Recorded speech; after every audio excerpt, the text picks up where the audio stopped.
It's time you help family, my dad scolded. Maisie and Victor will move in next month. Too late, I said. On move-in day, they stood outside stunned. I'm a 29-year-old guy who's always been the person my relatives depended on, but never the one they cared about most. My entire existence has been a steady hint that my big sister, Maisie, 32, female, was the star, while I was merely around, the trusty fallback option. The reliable second child. The contingency plan with a heartbeat. Growing up as Maisie's younger brother meant living in a perpetual shadow, one that grew longer and darker with each passing year. My parents never explicitly said they loved her more, but their actions spoke volumes that echoed through our childhood home, reverberating into my adult years. But one ordinary Tuesday morning, I chose to stop being anyone's afterthought. Looking back, I can pinpoint the exact second when something within me shifted, like a tectonic plate that had been straining for decades finally breaking free. It wasn't a dramatic moment that might appear in a movie.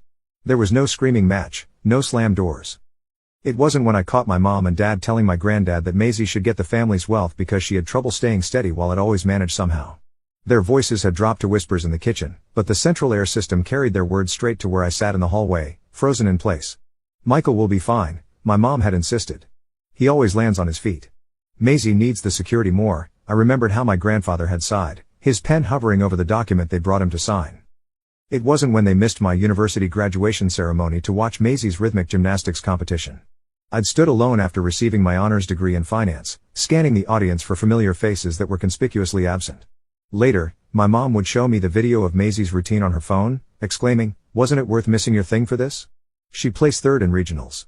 It wasn't even when they took $5,000 from me to rescue Maisie and her spouse, Victor, after their third money disaster in only 2 years. That money had been earmarked for a down payment on my first condo, a goal I'd been saving toward since my first real job. "It's just temporary," my dad had promised, both of us knowing it was a lie even as the words left his mouth. No. What really crushed me was how smoothly they made choices for me, like my thoughts didn't count at all. The casual dismissal of my autonomy, as if I were a chess piece they could move around the board according to their needs. The assumption that I would always comply, always understand, always sacrifice. The realization that in the narrative of our family, I was a secondary character in my own life story. Growing up behind Maisie's glow was typical for me, a routine so familiar I stopped questioning it sometime around middle school. When she scored the newest gaming console, I inherited her beat-up, sticky-buttoned old one, the A button permanently jammed from her aggressive gameplay. When she joined the junior high basketball squad, my parents tweaked their job hours to catch every game, my dad filming each one as if documenting the early career of a future WNBA star. I'd come home to an empty house on debate team nights, heating up whatever leftovers remained in the fridge. But when I landed on the honor list 4 years running, my dad pinned my award on the fridge for just 3 days before swapping it with Maisie's barely passing English grade, her first decent mark that term. The B- had been celebrated with ice cream and a new pair of athletic shoes. My consistent as warranted a distracted good job and a pat on the shoulder. "Maisie needs extra cheering," my dad would explain whenever I wondered why they skipped my debate events or piano recitals. The justification became a mantra in our household, spoken with such conviction that questioning it felt like questioning gravity. "You're so self-reliant, Michael. You've always been our tiny grown-up." Tiny grown-up. The phrase that was meant to sound like a compliment but always felt like an excuse. A rationalization for their neglect wrapped in the language of praise. It was just a fancy term for "we don't need to fuss over you, so we don't." A label that absolved them from showing up for me while mandating I show up for everyone else. Though I felt overlooked, I pressed on, determined to prove that their assessment of me was correct. If I was to be the self-reliant one, I would excel at it. While Maisie quit college after just 3 terms, fully funded by my parents including a brand new laptop and off-campus apartment, I juggled 2 gigs to cover my own schooling, barista by morning, bookstore clerk by night, student in the hours between and after. I won grants through essays I wrote at 2 a.m. after closing shifts, finished with top marks despite my exhaustion, and landed a solid position at a financial advising company where I quickly earned a reputation for my work ethic and analytical skills. Slowly, I climbed the ranks, putting in overtime that others declined, volunteering for the difficult projects no one wanted, proving myself indispensable through sheer force of will. By age 27, I'd stashed enough cash to purchase a modest 3-room home in a nice spot, a craftsman-style house with good bones and potential for improvement. It wasn't grand, but it belonged to me, every mortgage payment a declaration of independence. Every house payment, every fix, every chair or table, I handled it all alone. No aid from my relatives, no cosigner on the loan application despite my father's superior credit score. No one signing papers with me at closing, just me and the realtor who commented, "First time I've had a young buyer come alone." Usually the parents are hovering. Meanwhile, Maisie and Victor kept floundering, their financial incompetence almost impressive in its consistency. She treated work like a passing cold, there for a bit, then gone fast, cycling through jobs with excuses that ranged from hostile work environment to not fulfilling my creative potential. Victor's spending habit only worsened things. He had expensive taste with a minimum wage budget, insisting on designer clothes and luxury cars that depreciated the moment they left the lot. And Maisie's genius scheme to sink $10,000 borrowed from our parents into digital coins, a cryptocurrency she'd heard about from a guy at the gym who made millions, didn't fix anything except perhaps any lingering doubt about her financial judgment. My parents kept saving her, their retirement accounts dwindling with each bailout. And when their funds ran dry from aiding her, they turned to me with rehearsed desperation. "Only a little loan," my mom would plead, her eyes wide. "Maisie's in a rough patch. They just need to get back on their feet." Those little loans, $500 one time, $1,200 another, piled up like snowdrifts against my door. I noted every penny in a spreadsheet, telling myself it was a temporary arrangement, that eventually they would pay me back. Over 5 years, I'd handed my sister over $15,000, enough for a decent car or a master's degree. I knew that cash was gone for good, vanished into the black hole of Maisie's financial mismanagement. Other relatives began to see it, the pattern too obvious to ignore even through the filter of family loyalty. At family meetups, folks would drop small remarks, testing whether I recognized the injustice or had fully internalized my role as the family ATM. "So kind of you to bail out your sister again," my uncle would comment, sipping his drink with a lifted brow, watching for my reaction over the rim of his glass. My aunt didn't soften her words, indignation on my behalf overriding politeness. "Must be sweet having a rich brother," she'd toss at Maisie right where I could hear, sharp enough to draw blood. Some of us had to sort life out solo. Despite all this, I still went to family meals out of some misguided sense of obligation. Sundays, special days, even random weeknight dinners when my dad would ring and say, "It's been ages since we last saw you," as if my absence was the abnormality rather than their consistent neglect. I'd arrive after a tiring 10-hour shift only to spot Maisie and Victor already lounging, feet up on the coffee table, sipping the beer I'd left from my last visit. They never brought anything, not a side dish, not a bottle of wine, not even the courtesy of showing up on time. When I'd mention a promotion or a successful project at work, the conversation would inevitably swing back to Maisie's latest venture or problem, the spotlight redirected where they believed it belonged. Then came the evening that flipped it all, the moment when years of resentment crystallized into resolve. It was a Thursday night in October, the air crisp with the promise of winter, leaves crunching under my feet as I approached my parents' front door. I pulled up to my parents' place, worn out after wrapping a huge work task that had kept me at the office until 7 p.m.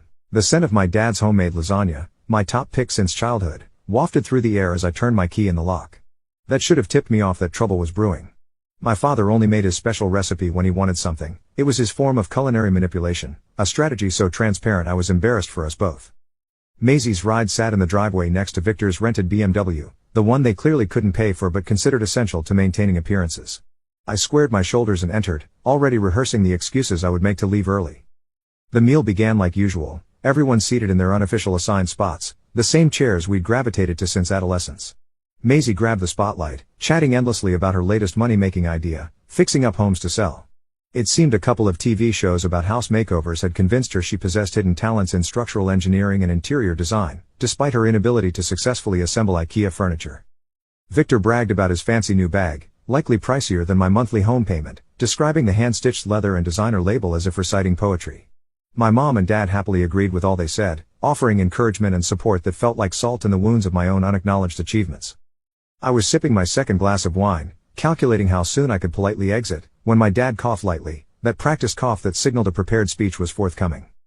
"Well, we've been talking," he began, looking at my mom for backup, their conspiracy evident in the glance they exchanged, "about how Maisie and Victor are doing." A bad feeling hit me right away, my stomach tightening in anticipation. Here we go, I thought. Another plea for cash.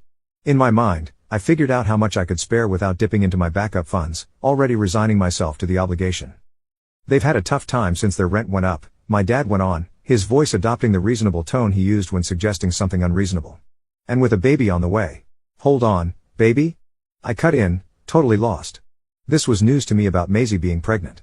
They'd shared this significant development with my parents but not with me, yet another reminder of where I ranked in the family hierarchy.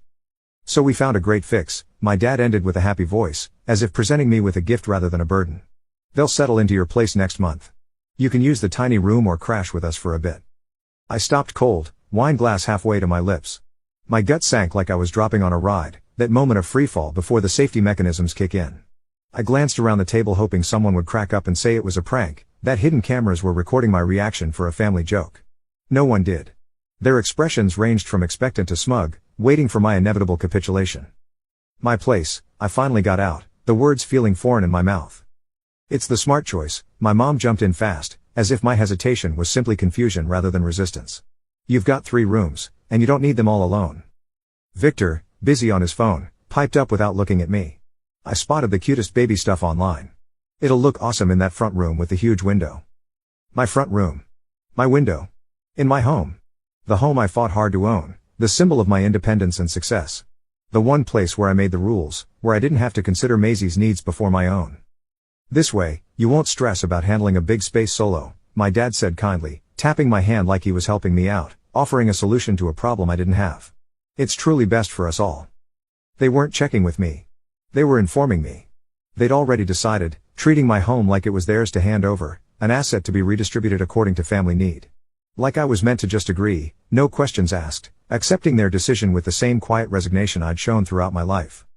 Something in me broke at last, a dam rupturing after years of pressure. But instead of a flood of anger, I felt an eerie calm descend. I faked a grin, adopting an agreeability that should have alarmed them had they known me at all. That seems fair, I said, the lie smooth on my tongue. The table eased up instantly, tension dissipating like fog in sunlight. My dad's shoulders relaxed, the furrow between his brows smoothing out. My mom gave a satisfied nod, and Maisie and Victor shared smug glances, already mentally rearranging my furniture to accommodate their taste. We figured they'd move in early next month, Maisie said, checking her manicured nails as she spoke. That leaves you roughly 3 weeks to prep it all. 3 weeks. They gave me 3 weeks to hand over my own home, to dismantle the life I'd built, to surrender my sanctuary to people who had never shown an ounce of respect for my boundaries or possessions. Great, I answered, sipping wine again to calm my trembling fingers. I'll start boxing things up this weekend. The rest of the meal blurred by in a haze of superficial conversation, the details lost to the storm brewing in my mind. I nodded when I had to, smiled when needed, and felt a part of me shatter each time Victor mentioned tweaking my home, my kitchen cabinets that needed updating, my living room paint color that wouldn't work with their aesthetic, my carefully tended garden that would need to become a play area. When I got to my car to head back, my hands shook so much I could hardly grip the wheel. Warm tears rolled down my cheeks, a mixture of rage and grief I hadn't allowed myself to feel in years. After a few streets, I had to pull over because emotions clouded my eyes, making it impossible to drive safely. I sat there, engine humming, and yelled until my voice gave out, the primal scream therapy of the truly desperate. Then I breathed deep, dried my face with my sleeve, and chose my next step with a clarity that felt almost otherworldly. If they wanted my home that much, they could take it, but not how they thought. Not on their terms, but on mine. 2 months back, my job had dangled a better role, senior consultant with a 35% pay bump and expanded responsibilities. The downside was the location. I would need to shift to Chicago, leaving behind the city where I'd grown up, where my entire social network existed. Back then, I wasn't sure, not wanting to ditch my family despite everything, clinging to the hope that someday they might see me, really see me. But now nothing tied me down. Now I had my answer.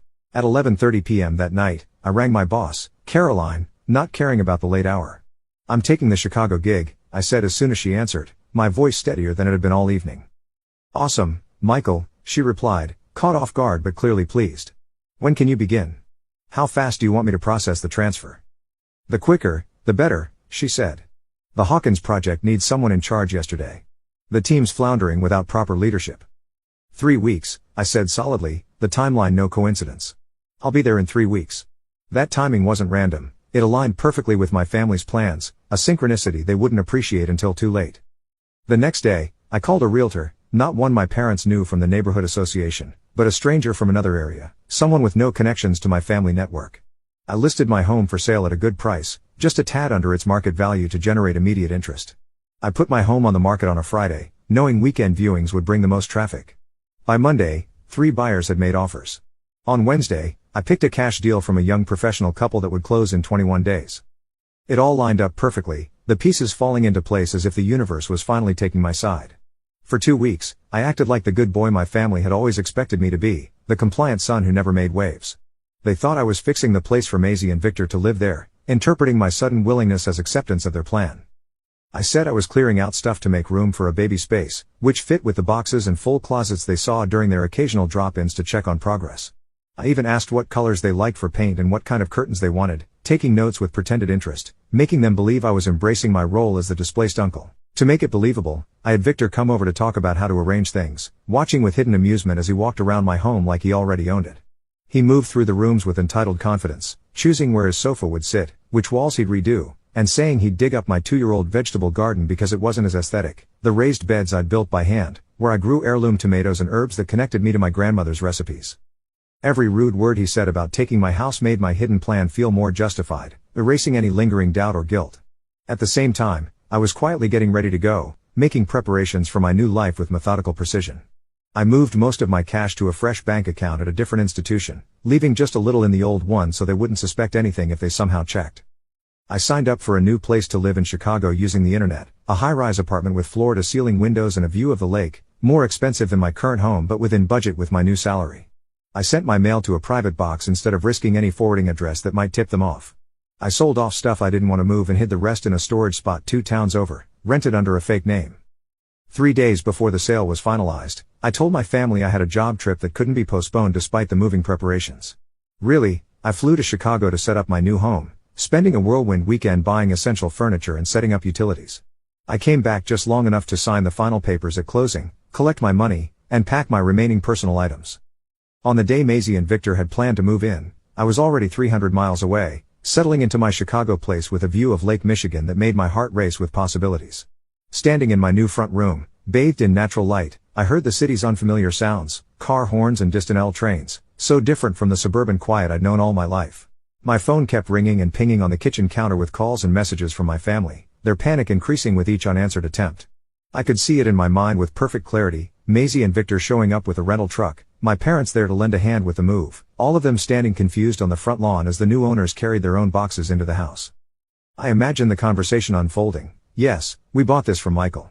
No, he didn't mention family planning to move in. That's strange, he told us he was relocating for work. No idea where he's gone, sorry. I enjoyed that mental image for a full minute before silencing my phone and turning my attention to unpacking my new life. The messages kept coming throughout the day, evolving as reality sank in. My dad's voice messages transformed from confused to angry, then to pleading. How could you do this to us? To Maisie? Where will they stay now? Call us back immediately and explain yourself. Please, Michael, tell us where you are. We can work this out. 2 days later, when the initial shock had passed, I sent one brief text, where I always needed to be, sorted out on my own. Then I blocked their numbers, erecting a digital wall between my past and future. It wasn't just my parents and Maisie I cut off. I systematically removed everyone who took their side, who enabled the family dynamic that had diminished me for years. My cousin Mark wrote, "You've always been jealous of Maisie. This is low even for you." Blocked. An aunt messaged, "Your grandma would be heartbroken by this selfish behavior." Blocked. An uncle added, "Your dad's been crying since you pulled this stunt. Is that what you wanted?" Blocked. Every person I removed from my life felt like shedding a weight I'd carried too long, lightening my step as I navigated my new city. I explored Chicago with the wonder of someone who had been released from captivity, discovering neighborhoods and restaurants, museums and lakefront trails, building a life that was entirely my own design. 2 weeks after I left, Jeff, a guy I used to work with who had transferred to our Chicago office the year before, sent a text. He didn't know my family well but had heard the gossip through mutual connections. "So Maisie and her pregnant husband are staying in your parents' basement. Your dad says you had some kind of breakdown. Thought you'd want to know what they're saying." I didn't respond, but I didn't block him either. Jeff became my tenuous connection to the world I'd left behind, a source of information that helped me maintain perspective. A month later, he sent another update, that cryptocurrency thing Maisie was into? Turns out she invested way more than anyone realized. Your parents' retirement fund too, from what I hear. That didn't shock me, Maisie's poor judgment was the one constant in her chaotic life. What surprised me was learning she had convinced my parents to invest their entire retirement savings into the same dubious venture, promising returns that would solve all their financial problems. The first time the cryptocurrency market crashed, Maisie panicked. Instead of accepting the loss and moving on, she doubled down, borrowing from 3 payday loan companies to buy more of the worthless digital currency, convinced it would rebound. On top of that, she had secretly opened 2 credit cards in my parents' names, maxing them out on expenses she deemed essential, designer maternity clothes, a baby moon weekend at a luxury resort, nursery furniture from boutique stores. My parents remained unaware of these accounts until debt collectors began calling their home, demanding payments for charges they hadn't made. By the 3rd month of my absence, everything had completely unraveled for them. The cryptocurrency investment was revealed as a sophisticated scam, with no hope of recovery. Maisie faced potential legal troubles because she had recruited several friends into the scheme, promising them the same impossible returns. My parents, desperate to help her avoid prosecution, took out a second mortgage on their home to cover her most pressing debts, putting their own housing security at risk. Meanwhile, Victor, frustrated by the financial collapse and stressed about the impending baby, was threatening to leave Maisie. Their relationship, always volatile, had deteriorated under the pressure of actual consequences. I felt a flicker of sympathy, not for Maisie or my parents, but for the innocent child who would be born into this dysfunction. Without revealing my identity, I arranged for a substantial gift card to be sent to a major baby retailer, addressed to Victor's father's house where they had temporarily stayed before moving to my parents' basement. That was the only moment where guilt managed to breach my defenses, not for the adults who had created their own problems, but for the baby who had no choice in the matter. At the same time, my life in Chicago exceeded all expectations. My new position challenged me intellectually, with colleagues who respected my expertise and a management team that recognized my contributions. I made friends who knew nothing of my past, people who saw me as I truly was, competent, reliable, but also fun and occasionally spontaneous, qualities my family had never acknowledged. 6 months after my departure, a letter arrived, forwarded from my old P.O. box. The return address belonged to my grandmother's nursing home, the careful handwriting immediately recognizable. My heart raced as I opened it, uncertain whether to expect condemnation or understanding. Inside was a short note written in shaky handwriting, the penmanship betraying her advancing age. Michael, I heard about what happened. Your father has his version of events, but I suspect the truth is different. I always knew you were the strong and intelligent one. I regret allowing your parents to convince me that Maisie needed more support in the will. They assured me you would always be fine on your own, so I gave her extra help. But now I realize who truly needed protection. I've changed my will. It's not much, but it's something. I'm proud of you for standing up for yourself. Love, Grandma. For the first time since walking away, I cried, not from guilt or sadness, but because finally someone in my family had truly seen me, had recognized the imbalance that had shaped my existence. My grandmother's validation healed something deep within me, a wound I hadn't realized was still bleeding. 9 months after I left, Maisie and Victor welcomed their baby, a boy they named Michael. According to Jeff, who remained my occasional source of information, Victor had chosen the name as an attempt to make peace, a gesture toward the uncle who had vanished from their lives. The irony wasn't lost on me, my name given to a child I might never meet, a symbolic presence in a family that had never truly valued the original. I sent another anonymous gift through a third party, a savings bond that would mature when the child turned 18, substantial enough to fund a college education. The note attached simply read, "For college, no strings attached." I had shut my family out, but I wasn't heartless. The baby didn't deserve to suffer for the choices of his parents and grandparents. 1 year after my departure, an unfamiliar number appeared on my phone screen. After a moment's hesitation, I answered, curiosity overriding caution. Michael, my father's voice came through, hesitant and aged beyond the 12 months we'd been apart. I stayed silent, waiting, my heart hammering against my ribs. Please don't hang up, he said quickly, the desperation evident. We need help. Your mother had a mild heart attack last month, and the medical bills are overwhelming us. Maisie, Victor, and the baby are still living with us. We're drowning. If we don't find a way to fix this, we'll lose the house. The person I used to be would have immediately tried to figure out how much money I could send, would have felt the weight of responsibility settle on my shoulders. The person I used to be would have canceled weekend plans to fly back and help sort through medical paperwork, would have dipped into savings to prevent my parents from losing their home. But I wasn't that person anymore. I'm sorry to hear that, I replied calmly, genuinely meaning it despite everything. I hope Mom gets better soon. His voice wavered with disbelief. That's it? Your family is struggling, and that's all you have to say? What do you expect me to say, Dad? That I'll throw my life away again to fix problems I didn't create?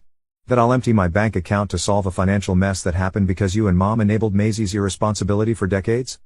The silence stretched between us, heavy with unspoken accusations and realizations. We're your family, he finally whispered, as if that single fact should override all else. No, I said firmly, the truth I'd avoided speaking for years finally finding voice. You're Maisie's family. I was just the backup plan, the one you assumed would always be fine while you gave her everything. A sharp inhale came from the other end. Who told you that? Does it matter? It's always been the truth, hasn't it? He didn't deny it, his silence more confirming than any words could have been. I have to go, Dad. Take care. Then I ended the call and blocked his number, completing the separation I'd begun a year earlier. That same night, my company offered me another promotion, this time to our London office, an international position that would advance my career significantly while providing an adventure I'd never imagined possible. I accepted without hesitation, recognizing that more distance between my past and present could only benefit my healing process. On my final night in Chicago, I sat on my balcony, a glass of wine in hand, watching the city lights shimmer against the lake. I thought about the person I used to be, the one who lived for approval, who constantly sacrificed his own happiness for others without receiving anything in return. That version of me no longer existed, replaced by someone who understood his own worth. Now I recognize that real family doesn't drain you and call it love. Setting boundaries isn't an act of selfishness. It's a necessity for survival. Walking away doesn't mean surrendering. It means giving yourself permission to move forward, to prioritize your own well-being after years of putting it last. Though I lost my biological family, I discovered myself in the process. In London, I would build connections based on mutual respect and genuine care, relationships that enriched rather than depleted. I would find people who valued me for who I was, not for what I could provide. Raising my glass toward the Chicago skyline, I toasted to fresh starts, to the strength found in refusing to be used, and to the unexpected freedom that comes with prioritizing yourself after a lifetime of being secondary in your own story. Just then, my phone lit up with a message from my soon-to-be London roommate confirming my arrival details. A new city awaited me, filled with challenges to overcome and opportunities to shape the future I had always deserved. For years, my family believed I would always be there to catch them when they stumbled. Instead, I learned to stand on my own, to direct my energy toward my own growth rather than managing their repeated crises. They assumed I would continue sacrificing my well-being for their comfort indefinitely, an emotional and financial resource to be tapped whenever needed. But instead, I walked away and created a life where I no longer needed to suffer for their sake. As the Chicago lights twinkled one last time before my departure, I knew with absolute certainty that I had no intention of ever returning to that cold, draining existence again. Ahead lay London, new friends, new challenges, and a life finally, completely my own.